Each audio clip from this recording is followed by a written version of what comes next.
The purpose for today is to hopefully be really conversational. So I have questions that I'll ask, but I have a wireless mic, and I'm hoping to walk around the room, and if you all have questions, just raise your hand, I'll come out.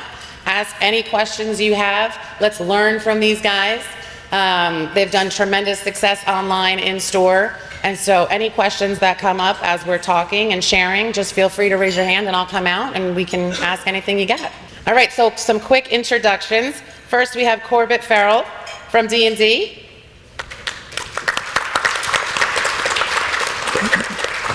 Can you tell us a little bit about D&D and what y'all do? My name's Corbett Farrell. Me and my brother own the store. It's been around since 1974, yeah, to be exact. We sell everything from farm and ranch equipment to clothing, saddles, tack, animal health products, feed, and we're in Seguin, Texas, and we have website, brick and mortar, and we do Amazon as well recently. Next is David Boyd, web consultant for EcoChic Boutique. David, tell us a little bit about yourself and EcoChic.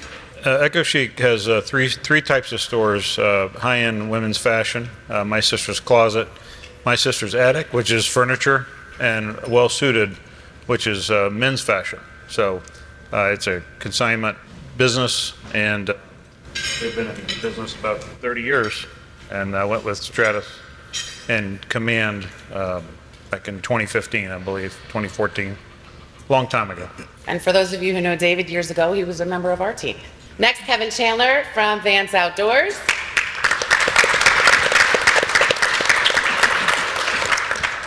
Vance Outdoors is in Central Ohio. We have 5 locations. We anywhere from an 80,000 square foot facility to a 7,500 square foot facility. We use probably every part of Celerant, which makes us a little unique. We have a law enforcement division that works in 6 states. We do sales orders through Celerant with that. We have a warehouse distribution center. We have the 5 retail stores. We have a shooting range, which uses Stratus and that part of the Celerant. We've been on Command. We're now transitioning to Stratus, so we're going through that whole piece. Hopefully to someday go to Fastbound. Yeah. So yes, and so we use a lot of different pieces. So we're into a lot of things that a lot of customers aren't, because you're a brick and mortar store and you're just processing sales on a day-to-day basis. We've been operating probably 5 divisions of our company through Celerant for 15 years, and we just keep growing. We sell boats as well, which is pretty much like a used car shop, which is a whole different, unique thing. So yeah, that's what we do. And I was in Ohio last fall, and Vance Outdoors sells everything, and I didn't realize y'all sold boats too. Yeah. So that was pretty cool. Mitch Tyler from Safeside Tactical. Yeah, good morning. I'm Mitch Mitchell, like Vance. We're in the shooting sports, outdoor. We don't sell boats yet, but we're looking at it now. Thanks. I'm sure. Also similar, we use a lot of different parts of the software. So we came into the Command family for a very short period of time in 2015, and switched to Stratus in 2016. And so we've been using it since then. And we use Stratus exclusively for our POS and back office range management. And then on the web side, we use the digital marketing suite, so SEO services, email marketing. We do targeted emails based on data that's already in the system, brand usage, specific models. We'll target people that purchased a P365 and then send them a customized email with stuff for SIG lovers. And then we don't bore them with pictures of Glocks. Email marketing, we have a new app that we use, which is mirroring some of our website capabilities, so online range reservations, if you're transferring in a firearm, FFL requests, training, memberships. And so with having the website, when you look and you think, oh, I can get a website, what we didn't know at the time that we've worked with Zeke and his team is that we have so many tools now that we can use that are built for our business needs specifically, that don't have to go through the standard software modification process. And so we're able to create little dashboards, create easy tools. During COVID, we got challenged to build lots of things that created customer-driven processes that were always staff processes before. So you can walk up to a kiosk, you can check yourself into the classroom, it'll pop up and show you which room it's in, and now there's not a line with 30 people on it waiting for a concealed carry class. So being able to leverage the same data for our POS customers, our web customers, all in real time has been super valuable. Awesome. You guys are so good, I don't even have to ask my questions. And of course, Zeke, most everybody knows Zeke, but Zeke, introduce yourself for those who don't. Zeke Hamdani. I head up the web division at Celerant, and I'm here just to assist, as I'm not a client, and it's a client panel, so I'll interject wherever I need to. All right, so I put a few questions up here that we'll walk through, but again, I prefer that y'all ask questions, so if you have anything, raise your hand, I'll get us going though. Which strategy, digital strategy, online strategy, has been the most effective in driving customer engagement and loyalty? We sell farm and ranch equipment. It's highly, highly competitive, and there's people in here that do the same thing. And instead of putting the price online, we make a quote cart, because if you buy one T-post, it's one price, but if you buy 10,000 T-posts, it's another price. And it sends an email to our salespeople. And what we like from our company brand perspective is we want to touch the customers many times as we want, right? So if they may put a quote in for 3 or 4 items, we end up selling them 16 or 17 or 19 other items at the same time, because we actually want to touch the customer. And I think they thought I was crazy when we did that, but they're like, you don't want to put the price online? I'm like, no, I don't. It says you fill the whole quote out, and we've actually had success doing that versus having like a cheap website and another website, because we wanted to do that, but we just didn't want everyone to know that it was us offering 2 different prices. So we went with more of a quoting system, because we sell trailers as well, and that is just a different, it's like buying a car, and you can get 2 different prices from 3 different people. So we had success with that, and it's getting redesigned now, so don't look at it today, but it's gonna be really fun and interesting. How about you, Mitch? We have just like one website really, and I would say that a majority of our web transactions are for local or regional customers, so people are shopping online and picking up in store. We also get a ton of transfers from Sportsman's Outdoor Superstore. So thanks a lot. I'm owed a dinner or something here. But we're seeing the same thing as far as protecting your pricing for a local customer, but still having access to a nationwide audience for us, or a global audience for some of you guys that aren't in firearms. And so during COVID, it was the opposite. So we started an ammo website, and we took about 20% of our ammo production and purchasing, tripled it in price, and put it under a different brand website, and people that we never knew or would see again purchased ammo from that website, which allowed us to keep our pricing in store for our local long-term customers.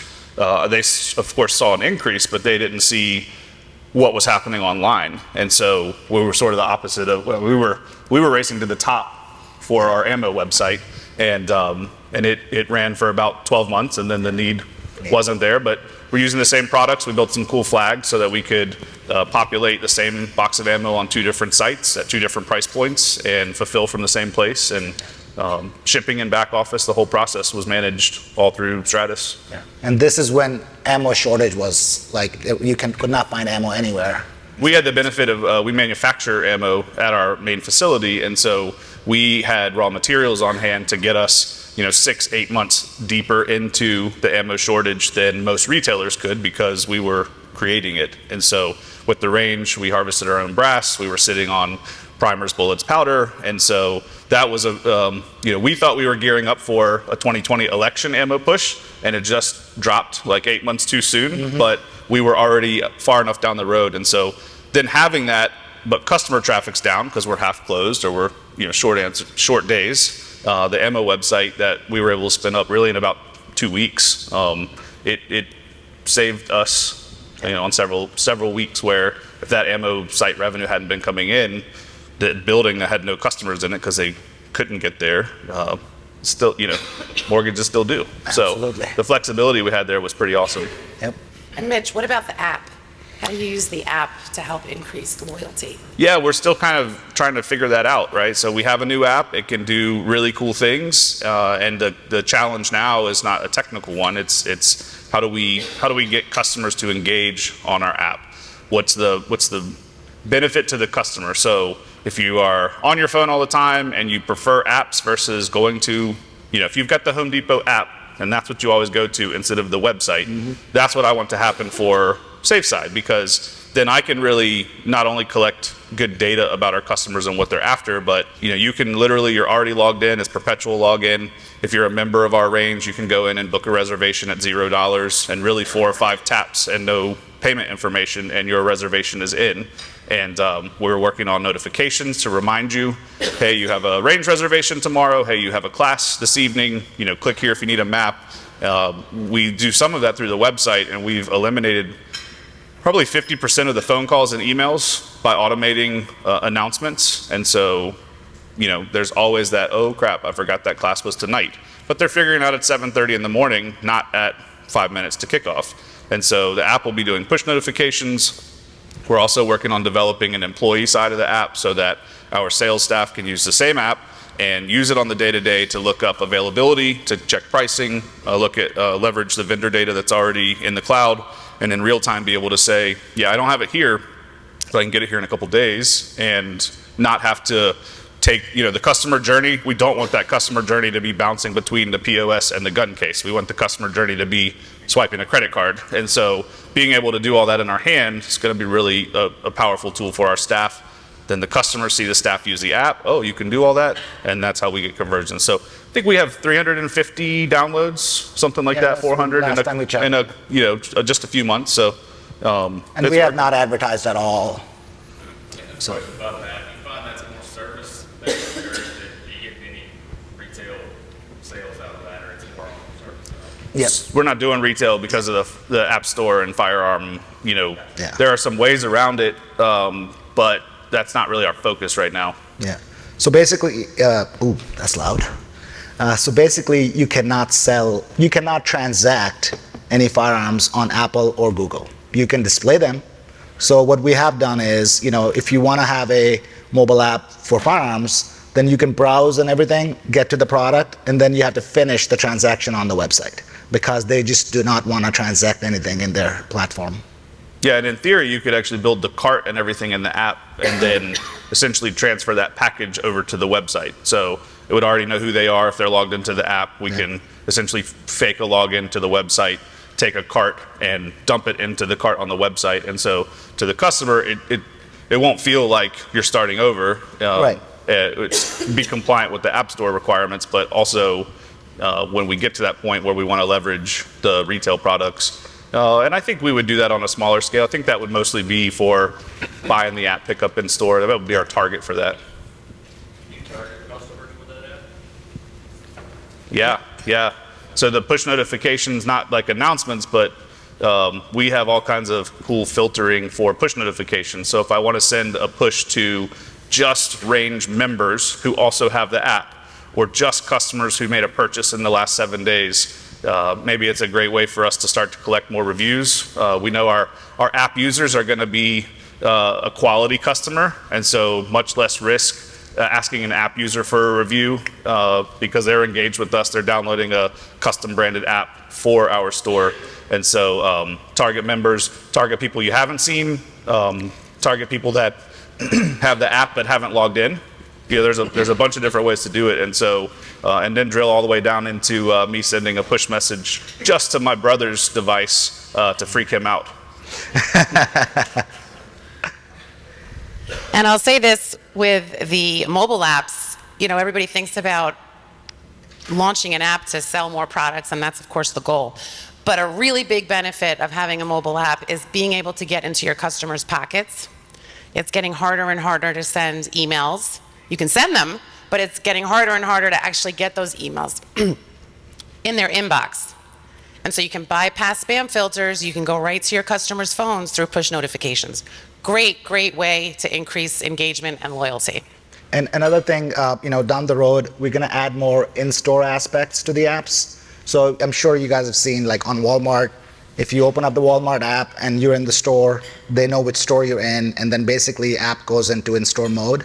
So then you know exactly which aisle, the products are in. You can search, you can scan, you can check price for that specific store. So we're going to explore that, in the near future. David, how about you for engagement and loyalty?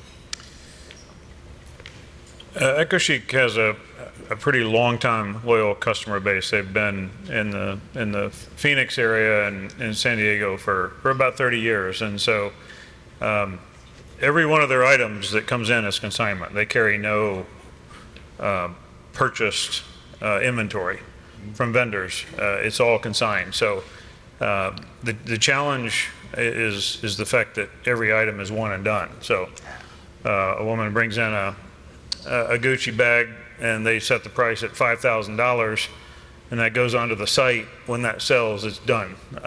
So logistically that creates some issues, but they do have a very attentive email list. I have customers who've been with them for 20, 30 years.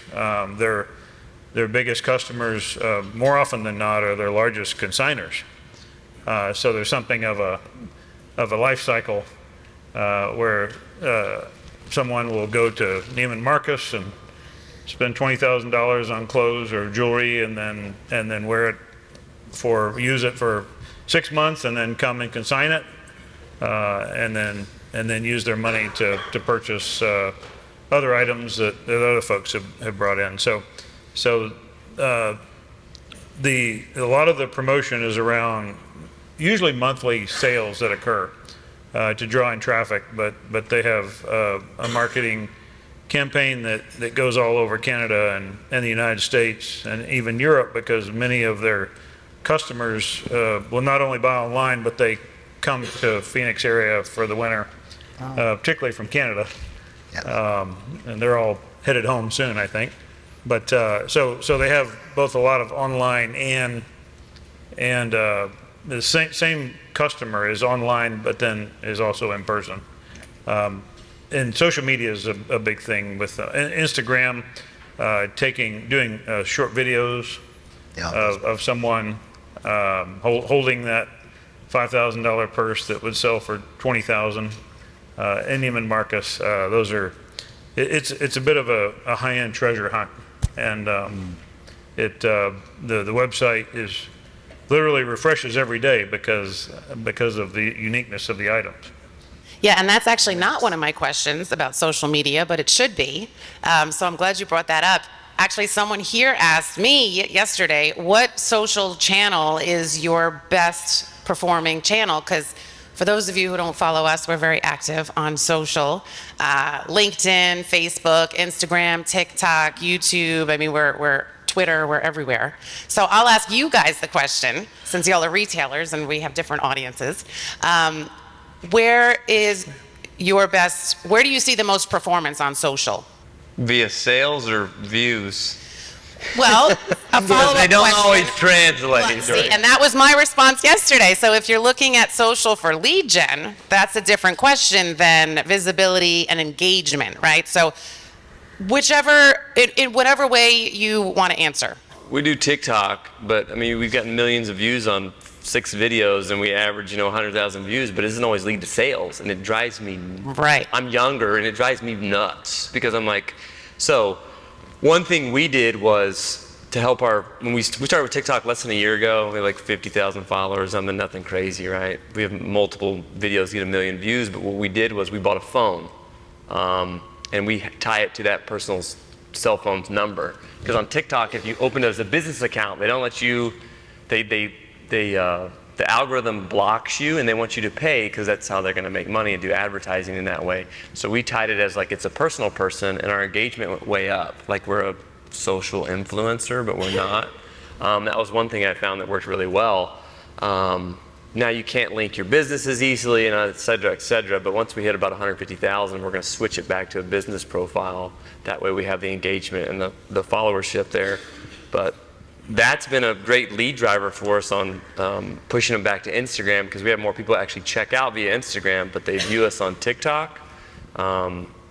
And like I said, I'm young. I don't even have a TikTok, so I understand how it works, but I employ the people that do that, and it's been shockingly really well for us. Yeah. Corbett, on your TikToks, are you basically focusing on the clothing division or more like trailers and bigger things? No, it's all shippable product right now. all shippable product. Yeah, if we can ship it, we'll put it on TikTok. Yes, you can ship squeeze shoots and fencing posts, but we do smaller, like packageable products on there right now. Women's clothing does extremely well. If you sell women's clothing, get on TikTok. Yeah, one thing that we notice at Celerant is when we post from our main company account, we get less visibility, of course, unless you're paying.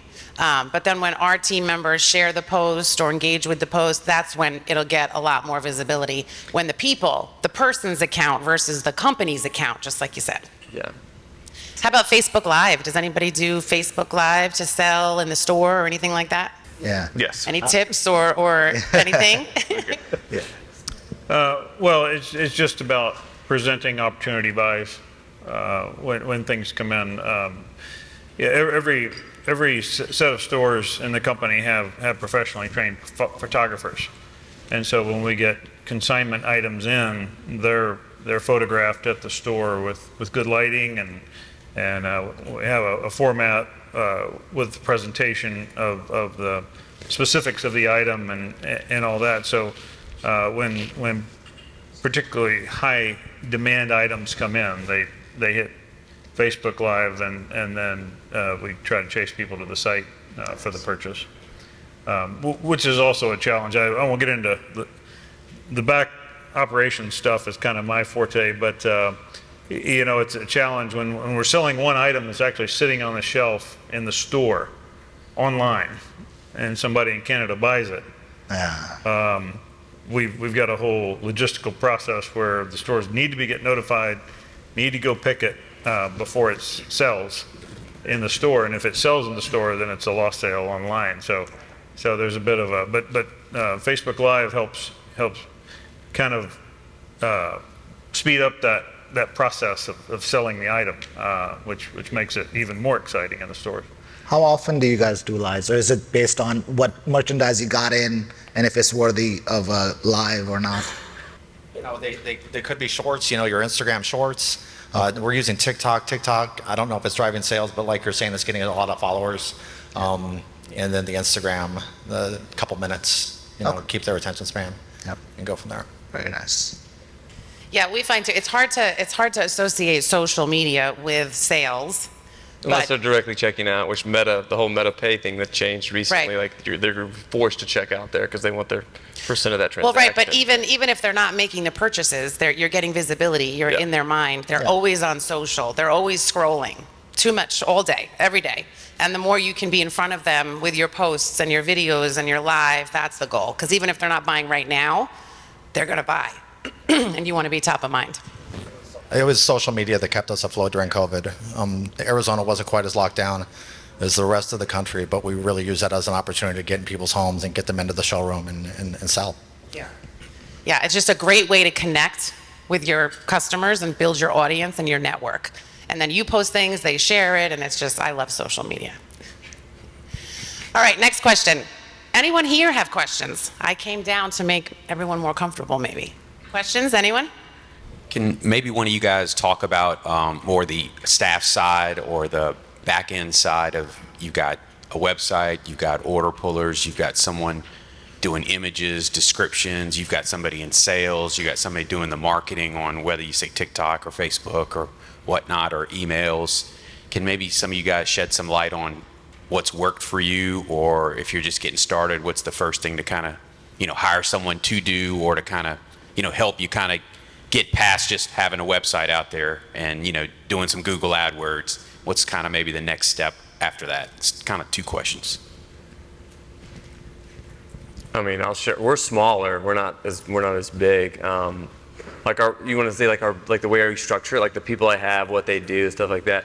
So we're small because I'd rather do, before I tell you, I'd rather do 15 million in sales and make 1.5 than do 20 million in sales making 800,000. Volume sometimes is insanity, and I know when you're on a growth path, you kind of have to go through that next plateau.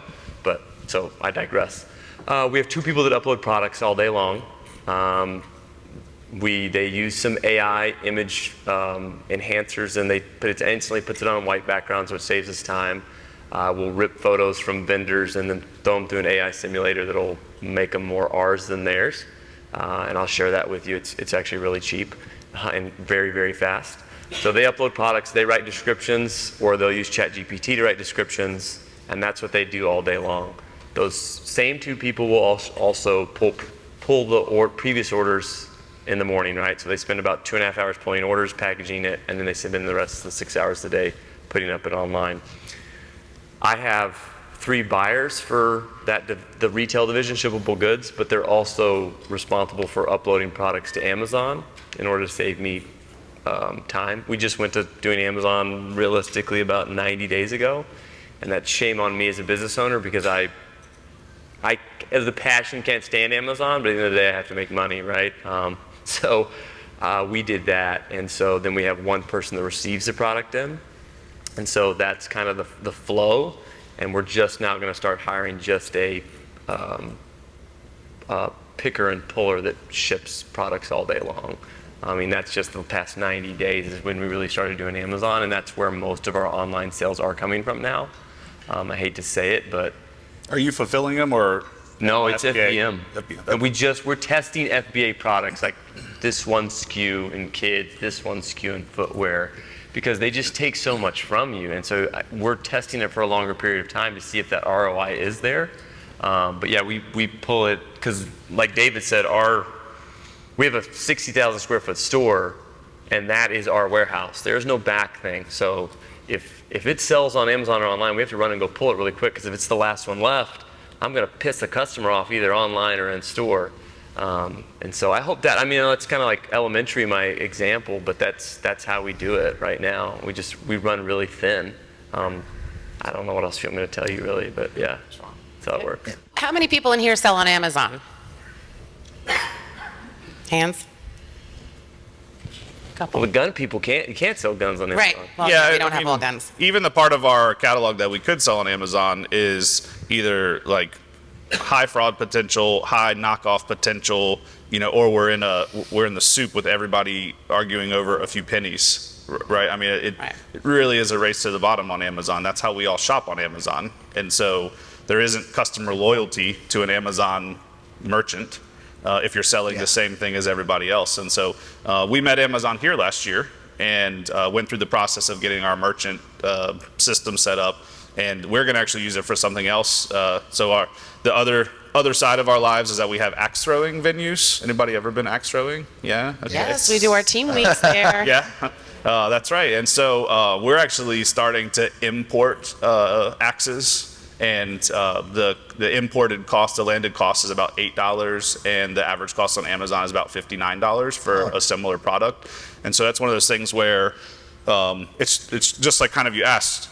The nickel's always holding up the dollar. So whether it's you need a full-time staff member for uploading products, or you need to buy, 3,000 axes when last year you sold 48 axes, or whatever it is, like you just have to decide this might be a good idea, and we're gonna take some risk here, and the margins on that are such that we can do fulfilled by Amazon, and so it can run, and if it takes a year to run and we run out and we made something, then we'll do it bigger, and if not, then we know that's not a big part of our future. So it's I think all of us up here and most of you in the room are risk takers, and the educated risk, and for us, I wouldn't have started it by myself, knowing that I can bring that into our existing system, receive those items, sell them at our 3 axe throwing locations, and then also do the Amazon tie-in. That was the reason we were willing to try it. So, and I'll just say for social, I mean, I love it and I hate it. I'm so frustrated with society, like the quality of society. Sometimes we will do amazing artistic posts of super cool things happening on the range, and our reach will be nothing, and then we'll reshare a meme of Pete Davidson and we'll get 200,000 reach over 10 days, and it's just like, it's so frustrating because we really want our cool gun content to be what's out there, but on the flip side, that does bring us followers. About 1 out of every 4 posts that we make gets flagged for firearm content. and then we have to go through an appeal process. So that's like a weekly thing. And at some point, our followers, our Facebook followers, are just going to disappear overnight. And so that was the other part about having the app now, is that we want to, Facebook has been a really core communication tool to our top maybe 2,000 customers, something like that. And we're, getting them over to the app means we will still be able to reach them on a daily basis when, Meta pulls the plug on Firearms on Facebook. So, Neil, I got a couple of suggestions for you. So you were asking where to advertise. What I have seen is, Google shopping feed, I'm sure you're doing that, but actually putting money into that, as in buying some ads there, that works really, really well. Some of our clients have gotten tremendous results, like 20-fold on their investment.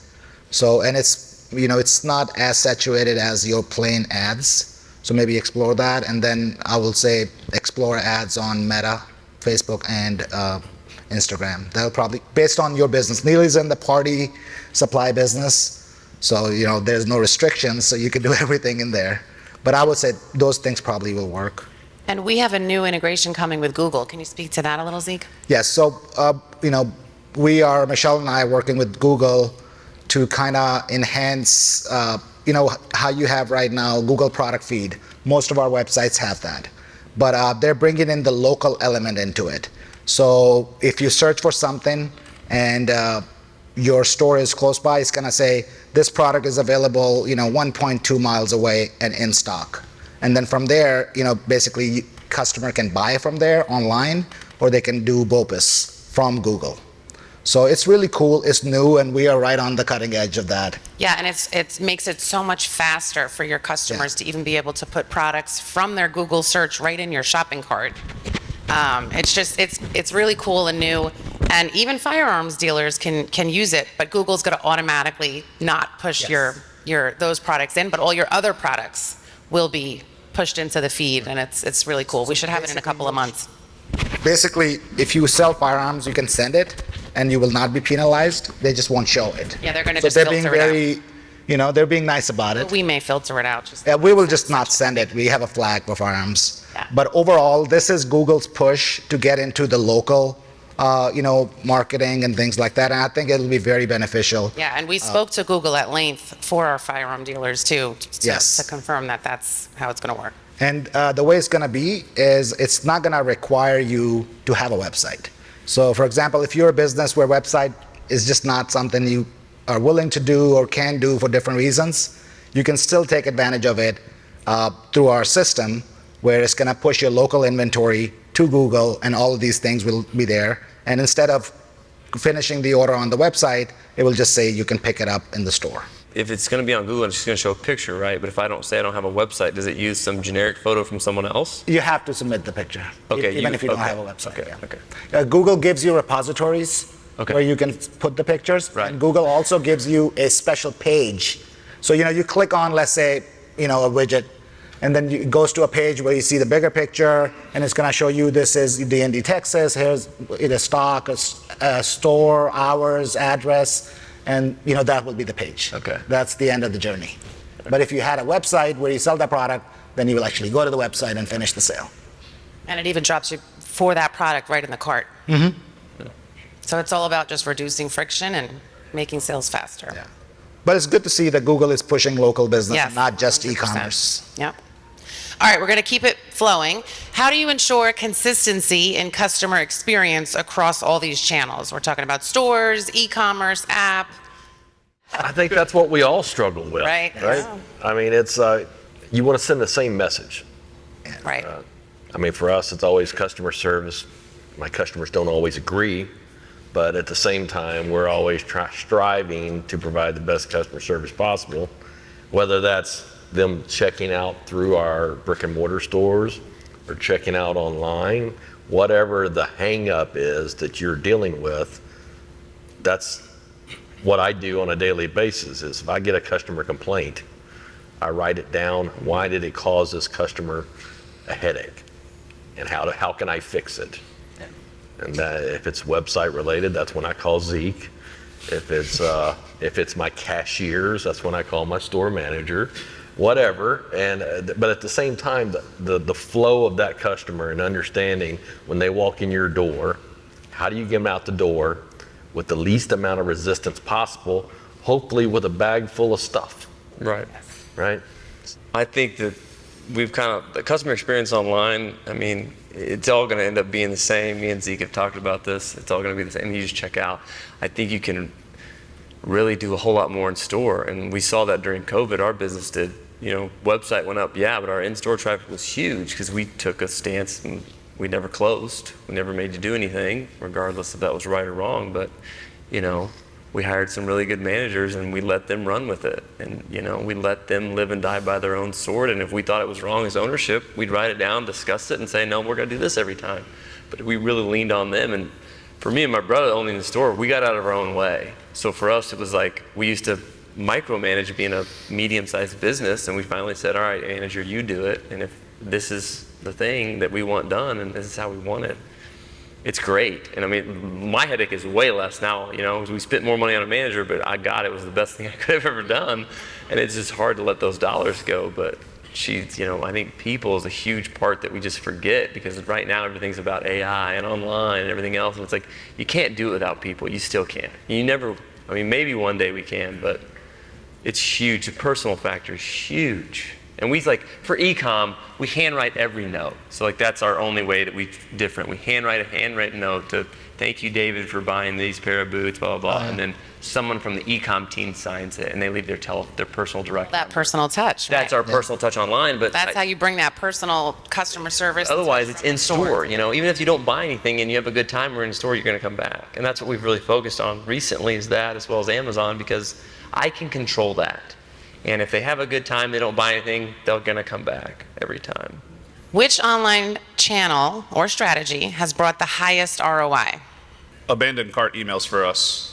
It's something that we can look You at. always say that. Yeah, Yes. Yes. I keep thinking it's going to change, but we have done abandoned cart on products for 6 years, but we also went back and integrated it for our range reservations. And so someone that adds a reservation to the cart but never confirms it, they're getting the same kind of abandoned cart.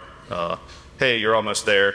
And we get to be a little more cheeky on those because we may have already lost them. And so it's less formal, less professional, Well, and that might hook them in. So yeah, at that point, it's kind of like, okay, well, we almost had you, but the normal things we're doing didn't close the deal. And so we're going to just have a little fun and see if maybe humor or not unprofessionalism, but just less polished. And I think that's Casual. cool with different socials too, is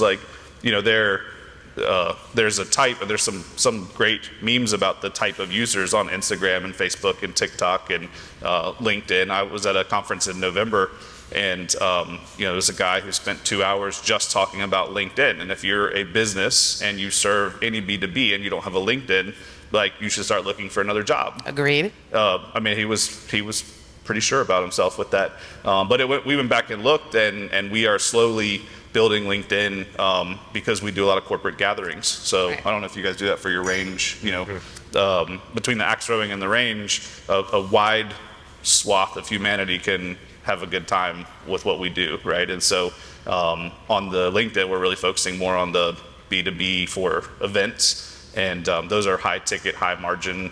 Like the team building events that we do. Right? And bachelor parties with machine guns, whatever it is. And so that's Okay. divorce parties. We had a lady Divorce come. parties, yes. We had a lady come hang up her wedding dress, and they did axe throwing at Wow, her dress yes, for an hour. okay. It was very therapeutic. Oh, really? Yeah. It's great. You're a good target. Your liability insurance agent loves it. Yeah, it's gotta be high. They love It's us. gotta be high. Well, what about those abandoned cart emails, though? They're automated, right? The what? Your The cart- abandoned cart Yeah, emails. they're automated, and so there's a few different triggers that may have you get one, and then we're showing the products in your cart or the reservation for the lane type or location that you chose, and that does really well. So I have a technical background, and we can fix all of these technical problems. So if you have a button that doesn't work or a part of your site that doesn't work, those can all be fixed, almost without exception.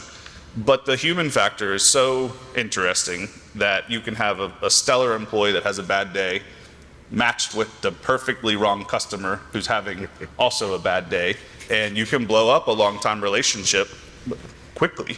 And so, I think one of the things is that we tried not to get bogged down in all of the technical details all the time and make sure that we're still smiling, greeting people, baseline stuff that when you're in a room with like this, we're talking about all these automations and all these processes, but are you hiring people that smile when a customer walks in?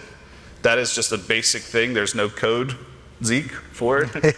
Yeah, working on it. Yeah, All about the people. and it's that those are things we've said from the beginning. Like, we can train people about how to sell guns. We can't train people on how to be a good person or someone that you want to have a conversation with. And so we are constantly having just to remind ourselves that all the processes and integrations, it's all wonderful, but our business was built with my brother and I behind the counter selling guns. And now I haven't sold a gun probably for 3 years behind the counter, but hopefully my people are doing it the same way that I did it when I started and that we asked them to do it. And most of the time they are. David, how about you?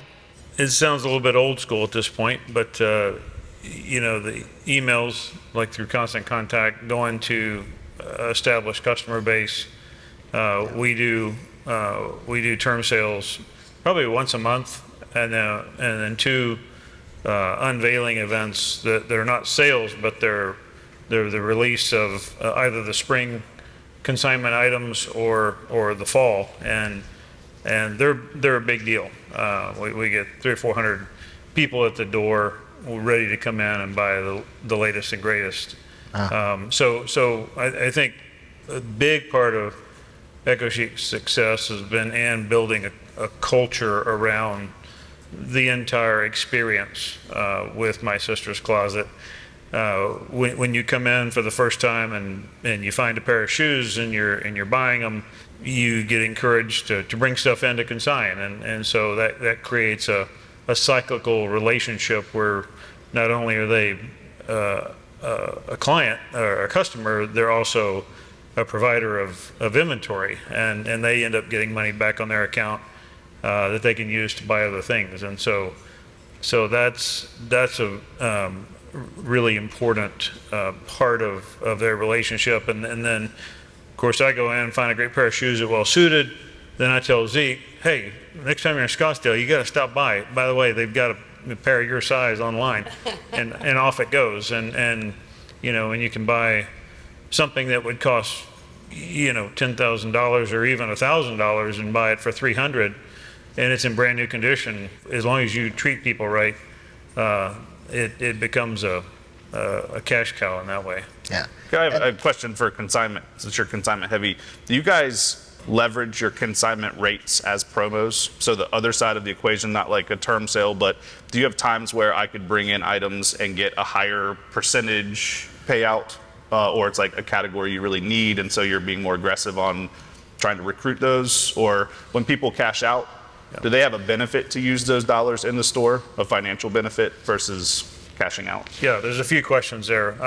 First of all, we don't do currently really any ad hoc type of promotions. Okay. Like get an extra 5%, for this time, but we do pay more for certain classes of goods. We've built some stored procedures in that recalculate that, and one of the things that we're working on as we move to Stratus is to build a dashboard that will allow you to do like a term sale thing for consignment, and ultimately for buy trade or whatever it is you're doing. So that's a great question, and there are things that are incented. They tend to be things that particularly women hold on to for longer. So try to get them to turn them loose and sell them back, and that's going to be a great feature when that can happen. We're doing that with gun buying for frequent consigners. So we have a rate, like a tiered rate system, not based on just the overall value, like the value of the item, but the overall value of the person bringing stuff in. Yeah. And that has helped us. We really shifted last year from buying used guns primarily to consigning used guns primarily. We get terms from everybody else. We have time, to turn. But a used gun goes in the case, it's essentially prepaid. And so it's tied up. Consignment it's just a payout at the end. And Right. the customers get a little more, but our carrying cost goes to zero. And so that's been something that we've changed this year. But we play with rates dynamically based on the value of that customer, because we know there's more in the Yeah. closet, more in the safe, and we'd like to get those too. And certainly, there are consigners in this world that if they consign $50,000 or $100,000 a year in merchandise, they're going to get a better rate. So it's sort of on a case-by-case basis from that standpoint. Those are just numbers I threw out. I don't have a number in my head, but if somebody comes in with a cache of Gucci bags, there's going to be a conversation. That's all. That's a good customer. Corbett, Kevin, this is my favorite question, so I want to give you guys a chance to answer too. What online initiative or strategy has returned the highest ROI? Email. Email. Yeah, email's Yes. easy. I mean, Like I said yesterday, right? yeah, it is. And Yeah, I mean, I would love to say that there's some secret to sauce to this success. You start off with emails, and you start off with 1,000 emails, and before you know it, it's 10,000, 20,000, and you just keep growing that. We do all the different lines of communication. Now, I'm not the computer geek or the social media expert like he is. You're not on Or he TikTok? is. no expert, no expert. Oh, you're talking things I have no idea about. Now, my IT guy over there was going, and I was like, okay. But at the same time, you do all those things and something takes off. Yes. And Kevin has a very large email list now. Over the years, like you said, it grows. It's Yes, Ginormous. very large list. Yeah. yeah. So we even had to, basically, the list is very large, and we had to split the list into pieces because you don't want to send, a million people a message and it hits million inboxes and they hit the website at the same time. You don't want to do that. Or they're So opting we out. Spread it out. Opting out because it's not geared towards them. Yes. Yep. Yeah. But no, that's so we did a Super Bowl ad for a free 30-minute range visit in 2019, and the website lasted for about 32 seconds. And then it took about 6 minutes to reboot, and then we got the rest of them. So, but we were, just to be fair, we were self-hosting. Okay, Yeah. this is our server, but Thank you for that clarification. Next time I'm going to use yours. But those are real things. We got a smoking deal on 2 15-second bookend spots in the fourth quarter of that Super Bowl, and it was just a visit, and we had a custom domain that went right to an email sign-up page, and it was just one of those things. Everything, it was a great idea and it was great execution. However, there was that one little thing. So email list is that big, same thing. I mean, Exactly. It's you have to. we get a few hundred, maybe 1,000 users at a time, no problem. But you hit 15,000 visitors within 10 seconds, and most of us are not set up Right. for that spike. I know Zeke's going to call me this afternoon because the app is the biggest thing. Yeah. Because we all, especially us in the gun industry, is we know we're going to lose our access to our customers at some point in one form or another. I'm already like, how do I get to their phone? Because look around, half you people are looking at your phone right now, right? Yeah. All day? We're always doing that. notifications. So how can I push that Yeah. to that phone? That's what I'm on. Well, and that's the thing with the mobile app. Yes, it's to sell more, but just to be able to communicate with your customers. Whether your emails are being delivered or not, whether they're even checking email anymore. But their email marketing is still super successful. Of course, it's the most cost-efficient way to market. And when you personalize it, like we said yesterday, that success jumps 6 times. But if you can get in their pocket on the phone, and then they say yes to push notifications one time, then you can send them those same messages as push notifications. You can do mass messages, you can do one-to-one, you can do triggered automations. There's all sorts of things you can do, and it goes right to their phone. Yeah. Another thing, email is pretty inexpensive, but text messaging is very expensive. Especially if you want to buy that 6-digit code, that's like $1,500 a month just for that number. So push notifications are free. Send them to all your users all day long. You know, you don't want to do that, but you can. It won't cost you anything. I want them to turn that push notifications off. Biggest takeaway, and we'll make it quick. Each of you, biggest takeaway that you want to tell the audience, or biggest tip based on your experience. I was like a B student my whole life, and I say, I cheated my whole way through life because, and I, hold on for a second. I found people that had been there before me, right? And I asked them, what did you do? And so they tell me what they did, and I take that and write that down. And I asked another person, what'd you do? And I took that and I write it down. And then I tried this, or we tried this, and then we slowly morphed our own way. And I said, I heard a guy explain it to me one time that way.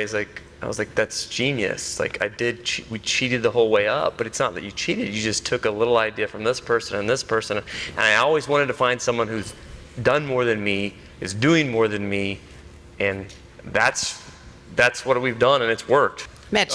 Just quickly, a couple of quick takeaways. One is, omni-channel is the only channel, right? I mean, there are just so few businesses in the current market or this time of our lives that you can just do one thing and reach the customers that you need.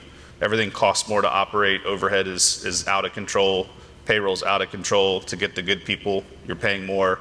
And so you have to have the email, the website, the app, the in-store fulfillment, the buy now, pay later plugins. I mean, all those things. And what I do is I'm looking at the big websites and the big retailers, probably at some of you guys in the room that have huge footprints, but what are they doing? Like, what widgets are being added to their website? What's a little feature that now shows up on every page that I'm starting to find myself use as a consumer? And then we talk to Zeke and we say, how can we do something similar? And that's how a lot of our features have developed. Is they're big companies with teams of people sitting here thinking stuff up all the time, and we should do this and try it. And if they try it and they keep it, that means it tested right. And so I don't want to do the testing. I want them to do the testing, and then we'll take it, do some version of it that fits our store. So looking, whether it's mentors, whether it's big companies, and then if you're not on Stratus, I'll just plug every year I'm here and I'm meeting, you find people on command. Like, I'm 8 years in on Stratus. It works. You can do it. David. I think consistency in the way you message to people, so that there's an expectation in them that you're constantly fulfilling. Consistency in how you promote product, whether it's through term sales or other things you like to do. Buying club, we haven't really talked about, which is huge. Consistency in the culture. When I walk into I buy.